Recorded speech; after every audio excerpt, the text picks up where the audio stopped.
part of the reason you see the discontent in the European capitals over the last few months is because of that lack of honesty, the continuing lying about how well we are doing and how well we're not doing. Right, a cynicism begins to creep. The cynicism sets in, and then all of a sudden people have that frustration has to go somewhere. Right. And it comes to the streets. We saw the beginnings of that in 2009 and 2010 with the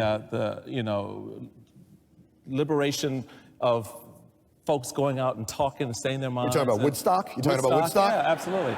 No, but I'm talking about you're talking about the Tea Party movement, the Occupy movement. Being free to go out and express openly how they feel, whether it's Tea Party, Occupy. And what I'm saying now, there's a broader movement out there that people need to be aware of.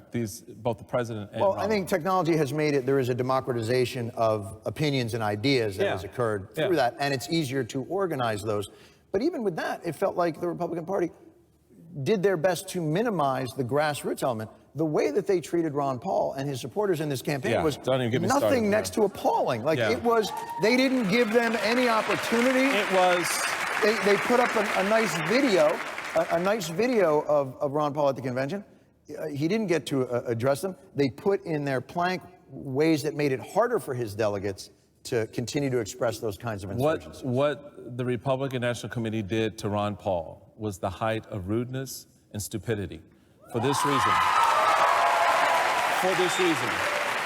why would you alienate an individual who has the ability to attract a new generation of voters who are already skeptical of your institution, but are willing to at least listen through the vehicle of this individual and the words that he's saying? Why would you alienate them? Get on the floor and not let them speak, not have his name go up on the board to see the numbers of electoral votes that he received. Why? This is crazy. Because you've been on the inside of this. You know these people.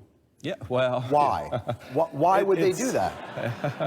I mean, tell me the conversation. Hey, man, should we have? But wouldn't it be this? Should we have Ron Paul speak? Yeah, that's pretty much it. But what would? Because they're afraid of that which they cannot control, and to the extent that they feel they cannot control him, in those moments, the whole idea of freedom of speech is sort of like, well, it's a good idea, but. And so it's true. And the reality of it is, he has been saying the same thing. This man has been consistent from his first days in Congress. Since 1820. There you go. No, he is. It's remarkable when you watch through that. He is. And he's been very consistent. And so that consistency has led to a leadership style that attracts. And so I think when they see that, they don't know what to do with it. They just don't know how to handle it because it is outside the bounds. And it kept saying, they kept saying, oh, we're going to have a special guest. There's going to be a special speaker on Thursday. And I kept thinking, like, oh my God, it's going to be Tupac Reagan. Like, you just thought, like, you know what I mean? Like, the hologram of Reagan would just come out and be like, there you go again. Or that kind of thing.